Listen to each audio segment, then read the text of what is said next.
आप देख रहे हैं भारत समाचार। नहीं रहेगा भ्रष्टाचार। अमर राज पार्टी, अमर राज पार्टी जिंदाबाद। अब जय भीम, जय भीम, जय संविधान, जय संविधान, जय संविधान। नमस्कार, मैं शब्बीर हसन और आप देख रहे हैं भारत समाचार। जैसा कि आप सभी जानते हैं, छत्तीसगढ़ विधानसभा चुनाव 2023 जो कि बिल्कुल अंतिम चरण में पहुंच चुका है। जी हां, आप लगातार देख रहे हैं भारत समाचार की ओर से खास पेशकश की शुरुआत की गई है जिसका नाम है किसमें कितना है दम। इसी सिलसिले में हम लगातार सभी जिलों में, सभी विधानसभा क्षेत्र में जाकर अलग अलग राजनीतिक पार्टियों के प्रत्याशियों से, जनप्रतिनिधियों से, पदाधिकारियों से संपर्क में हैं और आपको चुनावी माहौल से रूबरू करा रहे हैं। जी हां, आज हम पहुंच चुके हैं भटगांव विधानसभा क्षेत्र के ग्राम पंचायत दौना में, जहां की मैं बता दूं पूरे विश्व में दो सबसे बड़ी पार्टियों में नाम शुमार है कांग्रेस पार्टी एवं भारतीय जनता पार्टी का। इन्हीं दरमियान में आज आप कई विधानसभा क्षेत्र में देख रहे हैं कि क्षेत्रीय पार्टी भी अपना छाप छोड़ने को बेताब है। जी हां, बात कर रहा हूं मैं सर्व आदिवासी समाज के सबसे मुख्य पार्टी हमर राज पार्टी से। जी हां, आइए आज मैं हमर राज पार्टी के प्रत्याशी जो कि भटगांव विधानसभा क्षेत्र से खड़े हुए हैं, मोतीलाल पैकरा जी, जो कि वर्तमान में सर्व आदिवासी समाज के जिला अध्यक्ष भी है। आइए हम ज्यादा विलंब ना करते हुए मोतीलाल पैकरा जी से बात करते हैं और जानते हैं कि आखिर कितनी तैयारी है और किन किन मुद्दों को लेकर वो इस मैदान में उतरे हैं। सबसे पहले बहुत बहुत स्वागत है आपका मोतीलाल पैकरा जी। आपका भी बहुत बहुत धन्यवाद। मैं मोतीलाल पैकरा, ग्राम पोस्ट दौना, विकासखंड ओड़गी, थाना झिलमिली भैया थान, जिला सूरजपुर का निवासी हूं। मैं आपको बताना चाहूंगा, मैं 13 साल स्वास्थ्य विभाग में आरएचओ के पद पे कार्य किया। मुझे नौकरी में अच्छा नहीं लगा, समाज का काम करना था, तो मैं नौकरी त्याग पत्र देकर 2008 में बहुजन समाज पार्टी के बैनर में विधानसभा भटगांव से चुनाव लड़ा था। अब बहुजन समाज पार्टी छोड़कर मैं पिछले 10 साल से सर्व आदिवासी समाज का से जुड़ा और सूरजपुर जिला का पिछले 10 साल से सर्व आदिवासी समाज का जिला अध्यक्ष हूं। मोती जी, जैसा कि मैंने शुरुआत में कहा कि विश्व की दो सबसे बड़ी राजनीतिक पार्टियों में आती है कांग्रेस पार्टी और भारतीय जनता पार्टी, तो क्या लगता है इन दो विश्व स्तरीय पार्टी के दरमियान में आप कोई छाप छोड़ पाएंगे? बिल्कुल छोड़ेंगे। पूरा हमारा भारत जानता है कि सबसे बड़ा पार्टी कांग्रेस था, अभी बीजेपी हो गया है। लेकिन भारत का आजादी के 77 साल बीत गया। अब भारत का आजादी के 77 साल में इन दोनों पार्टियों ने बारी बारी से भारत पे राज किया। लेकिन जिस तरह से भारत के लोगों का, भारतीयों का विकास होना चाहिए, उनके ऊपर विश्वास जगाना चाहिए, वो दोनों पार्टी ने नहीं जगाया, न खोया नहीं, सिर्फ लोग नफरत का बीज बोए। कभी अल्पसंख्यक के नाम पे, तो कभी आदिवासियों के नाम पे, तो कभी अनुसूचित जातियों के नाम पे, धर्मों के को लेकर लोग नफरत फैलाने का काम किया। और हमारे जितने संवैधानिक अधिकार था, जो बाबा साहब डॉक्टर भीमराव अंबेडकर ने संविधान में हम सभी के लिए जो व्यवस्था लिख कर दिए हैं, उस व्यवस्था को कहीं ना कहीं इन लोगों ने, मतलब कहना चाहिए कि शब्दों के माध्यम से उसको शिथिल करने का काम किया। इसलिए आज पूरे भारत में दोनों पार्टी के विरोध में रोष पैदा हो रहा है। इसलिए क्षेत्रीय पार्टी सामने उत्पन्न होकर आ रहे हैं। मैं आपको बताना चाहूंगा, छत्तीसगढ़ राज्य बने 23 साल बीतने जा रहा है। 23 साल में छत्तीसगढ़ बना तो छत्तीसगढ़ियों को, चाहे हमारे सरगुजियों को, चाहे बस्तरियों को बहुत उम्मीद था कि हमारा छत्तीसगढ़ आदिवासियों को लेकर बन रहा है। हमारे आदिवासियों को, यहाँ के मूलवासियों को भारी मतलब नौकरी चाकरी में, खेती बाड़ी में, रोजी रोजगार में मतलब फायदा होगा, मौका मिलेगा, अवसर मिलेगा। लेकिन ऐसा दिखा नहीं। मैं आप लोगों को बताना चाहूंगा, छत्तीसगढ़ बने 23 साल में 15 साल बीजेपी का शासनकाल रहा है और 8 साल कांग्रेस का बीतने जा रहा है।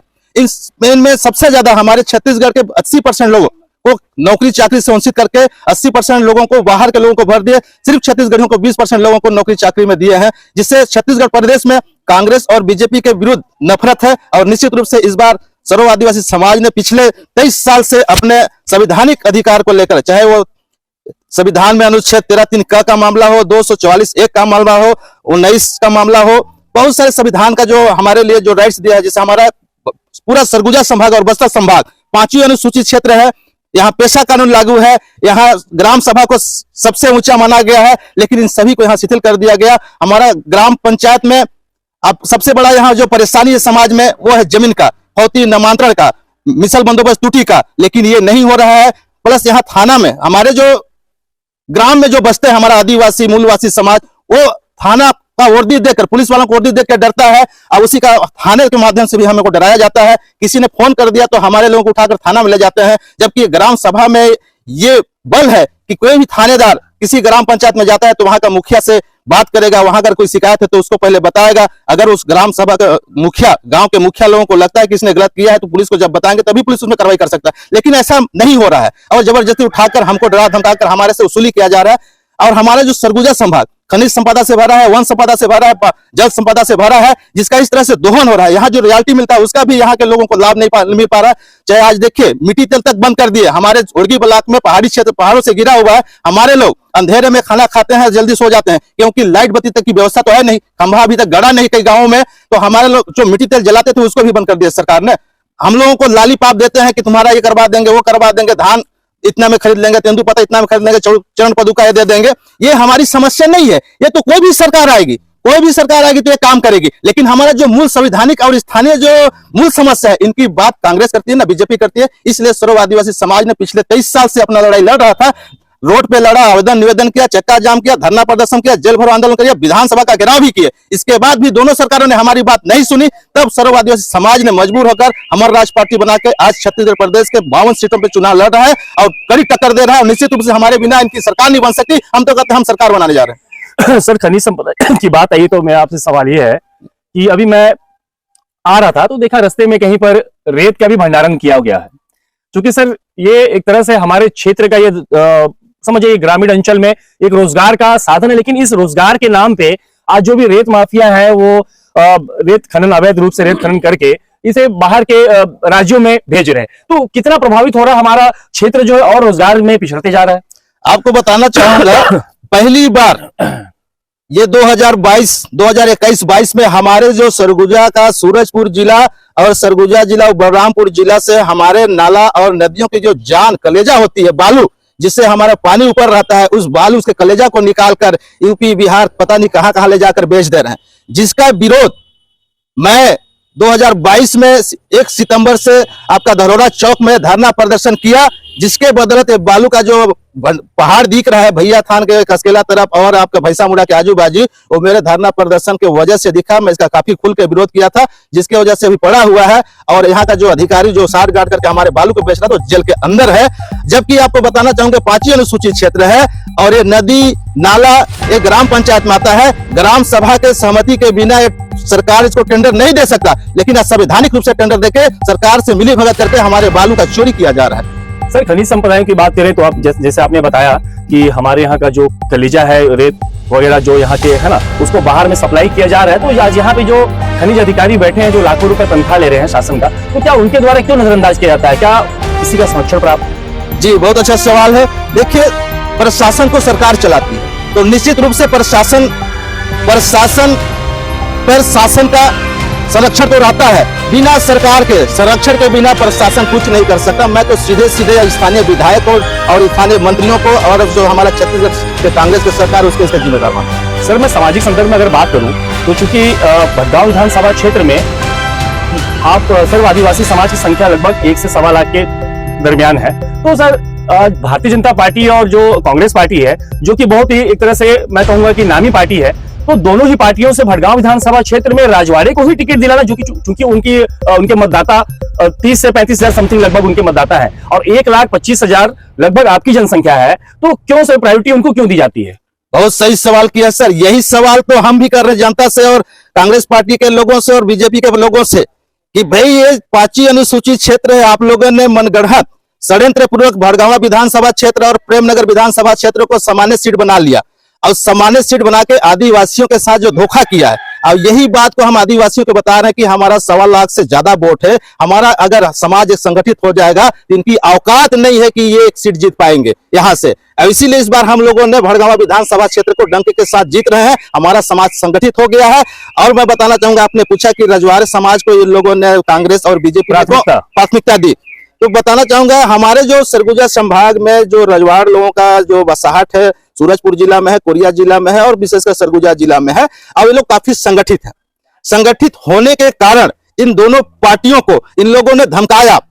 कांग्रेस ने पारसनाथ रजवाड़े को 10 साल से टिकट देकर विधायक बनाया, बीजेपी ने भैयालाल रजवाड़े को दिया, और इन लोगों ने अभी जो 2023 के चुनाव से पहले एक सामाजिक बैठक करके धमकाए कि अगर रजवाड़ों को आदिवासी भारतीय जनता पार्टी नहीं बनाएगी सेंट्रल में तो हम इनको वोट नहीं देंगे, इनका बहिष्कार करेंगे। इसी बात को ध्यान में रखते हुए लक्ष्मी रजवाड़े को भारतीय जनता पार्टी ने टिकट दिया है, अन्यथा नहीं दिया जाता। हम इसका विरोध भी किए हैं क्योंकि हम चाहते हैं कि रजवाड़ समाज का जो पारंपरिक वेशभूषा व्यवस्था है, उनकी जो रहन सहन खान पान है, उसके धार्मिक जो व्यवस्था है उसकी परख हो, उसकी जांच हो, क्योंकि वो आदिवासी रीति रिवाज परंपरा रूढ़ी प्रथा से संचालित होते हैं कि नहीं होते हैं। जब तक सेंट्रल गवर्नमेंट इसकी जांच न करा ले तब तक उन्हें आदिवासी ना बनाया जाए। जो चूंकि वो अपने रूढ़ी प्रथा रीति रिवाज परंपरा को भूल चुके हैं और उन्हें हमारे आदिवासी बनाने के लिए जो लोग दबाव बनाए हैं, और हमारा छत्तीसगढ़ सरकार ने जो सेंट्रल को लिख दिया है प्रस्ताव पास करके कि भाई इन्हें हम वो आदिवासी बनाने के लिए प्रोत्साहन करते हैं, समर्थन देते हैं, सेंट्रल गवर्नमेंट चाहे तो बना सकती है। जिस तरह से अभी मणिपुर में मेतई और कुकी आदिवासी समुदाय है और मेतई जो है वो पिछड़ा वर्ग में आता था, जिसे आदिवासी बना दिया गया, और जिस तरह से अभी मणिपुर को जलाया गया, जिस तरह से हमारे आदिवासी बहन बेटियों, चाहे वो मेतई समाज के बहन बेटियों हो, वो तो हमारी बहन बेटियां हैं दोनों समाज का, जिस तरह से वहां लड़ाया गया, जिस तरह से वहां सामाजिक द्वेष फैलाया गया, जिस तरह से हमारे बच्चे, हमारे बहनें, हमारे माताएं, हमारे लोग वहां प्रभावित हुए हैं, अभी भी वहां इंटरनेट सेवा चालू नहीं हुआ है। ऐसे हम भड़गामा को भी बनाना चाहते हैं, हमारे सरगुजा को भी बनाना चाहते हैं, लेकिन हम लोग ऐसे बनाने नहीं देंगे और इनके मनसूबा को कामयाब नहीं होने देंगे। सर, आपने मणिपुर की बात करी, तो मणिपुर को लेकर के तो आपका कहना है कि दोनों पार्टियों ने चुप्पी साधी, इन्होंने इसका मामले को संज्ञान में लेके कोई वैधानिक कार्रवाई नहीं की।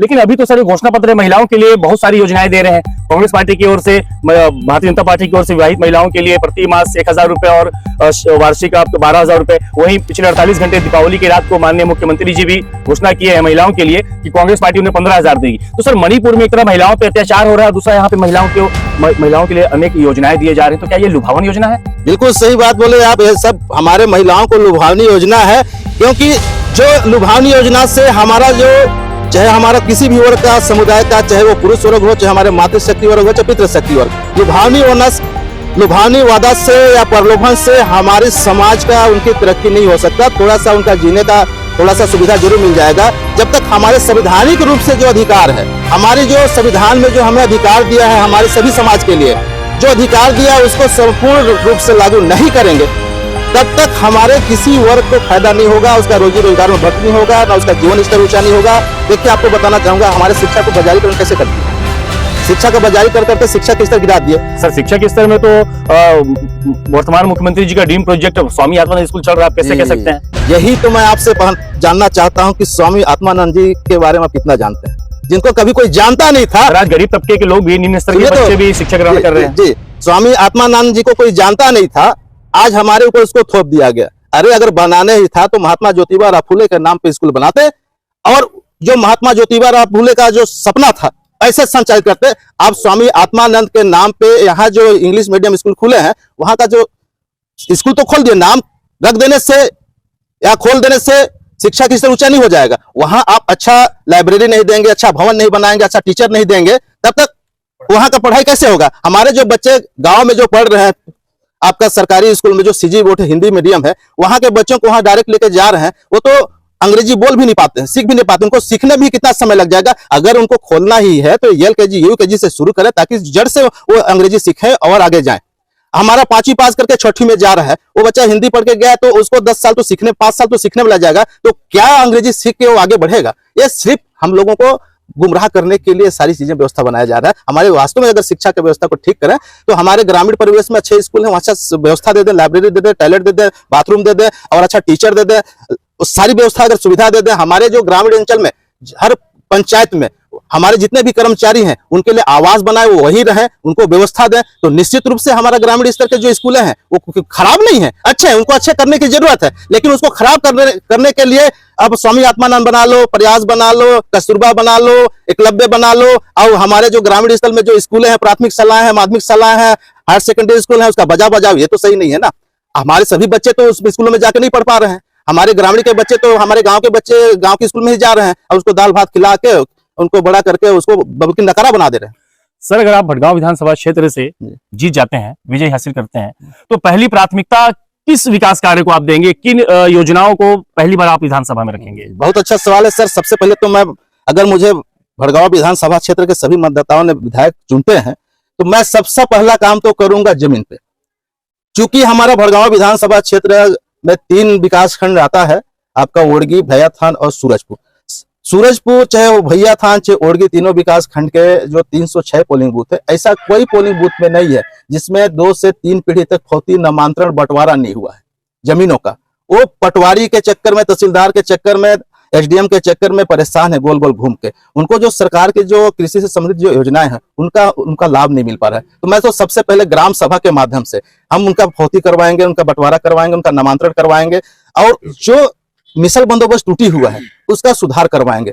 तीसरा बात है कि हमारे जमीन से संबंधित जो हमारे किसी भी वर्ग के लोग काफी लंबे समय से, कई पीढ़ी से सरकारी जमीन पे या फॉरेस्ट के जमीन पे कब्जा करके खेती बाड़ी कर रहे हैं, उनका पट्टा दिलाएंगे। जो अनाधिकार कानून के तहत जो समिति बना है ग्राम स्तर पे और ब्लॉक स्तर पे, अनुभाग स्तर पे, उसको सही बना के उनको सही ग्राम सभा के माध्यम से इन सारे अधिकारियों को मौके पर जाके जांच करा के उनको उनका अधिकार पट्टा दिलवाएंगे।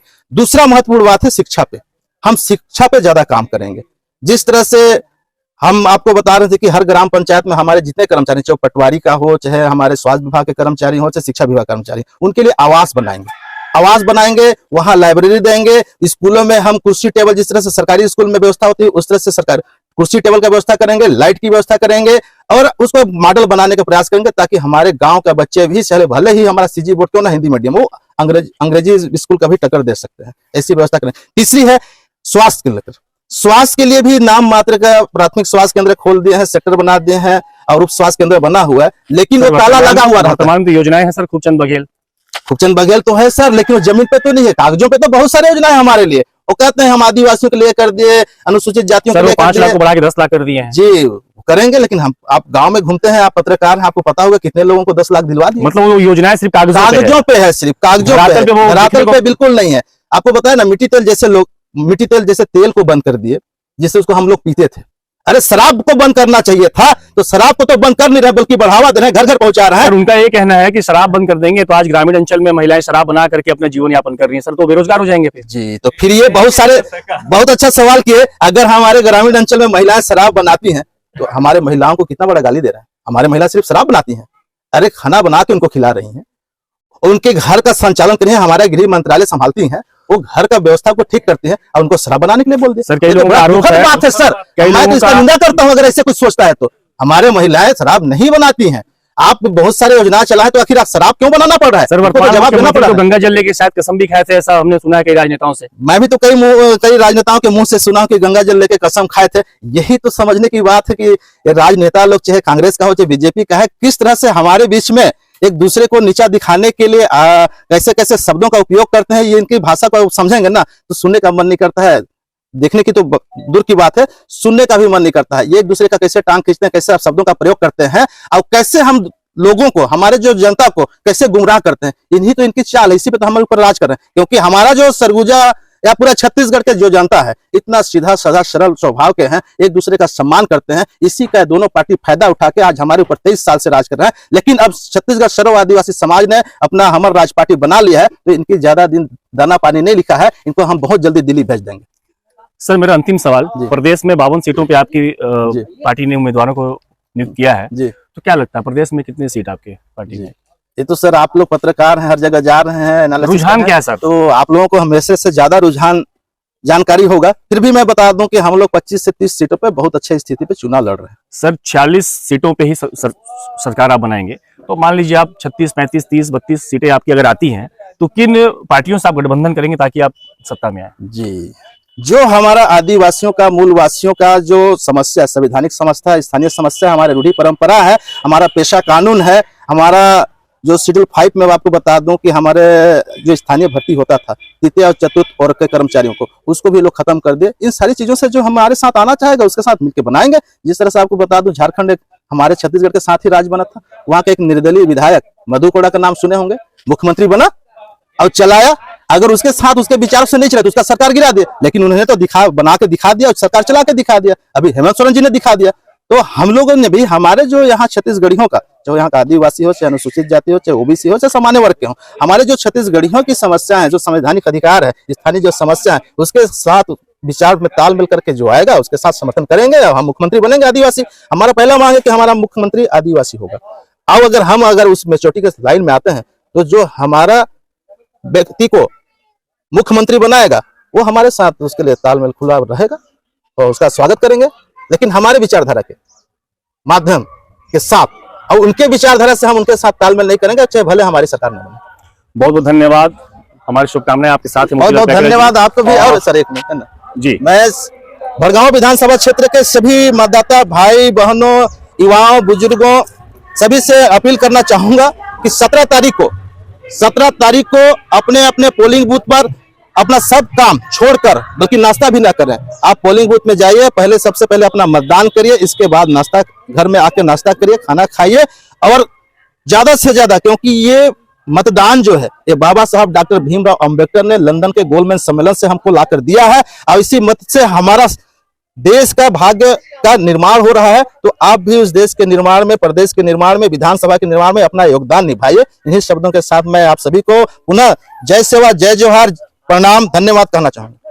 बहुत बहुत धन्यवाद। ये थे हमर राज पार्टी से भड़गांव विधानसभा क्षेत्र के प्रत्याशी मोतीलाल पैकेरा जी, जिन्होंने भारत समाचार के सारे सवालों का जवाब काफी शालीनता और बेबाकी से दिया। और इन्होंने बताया अपने बयान में कि हम प्रमुख रूप से आज जो सर्व आदिवासी समाज बाहुल क्षेत्र है ये, उसके बावजूद आज हमारे समाज को प्राथमिकता नहीं दी जाती है, और उन्हें कांग्रेस और भारतीय जनता पार्टी की आपसी लड़ाई में इन्हें पीछे धकेल दिया जाता है। इन्होंने ये भी कहा कि अगर मैं प्रत्याशी के रूप में, अगर हमर राज पार्टी से अगर मैं भड़गांव विधानसभा से जीत हासिल करता हूं, तो मैं आदिवासी समाज के साथ साथ अन्य अल्पसंख्यक जो एक विशेष जाति संप्रदाय के लोग हैं उनके लिए भी विकास क्षेत्र और उनके भी रोजगार की समस्याओं को दूर करूंगा। इसी तरह से हम भारत समाचार की जो ये खास पेशकश चल रही है किसमें कितना है दम, इस एपिसोड में हम अगले बार फिर किसी एक ऐसे राजनीतिक दल के प्रत्याशी से मिलेंगे, पदाधिकारियों से मिलेंगे, जनप्रतिनिधि से मिलेंगे, और क्या है चुनावी माहौल इसके बारे में रूबरू कराते रहेंगे। तब तक के लिए दीजिए मुझे इजाजत। कैमरामैन सैफ के साथ मैं शब्बीर हसन, भारत समाचार, भड़गांव, दोना, छत्तीसगढ़। जय हिंद।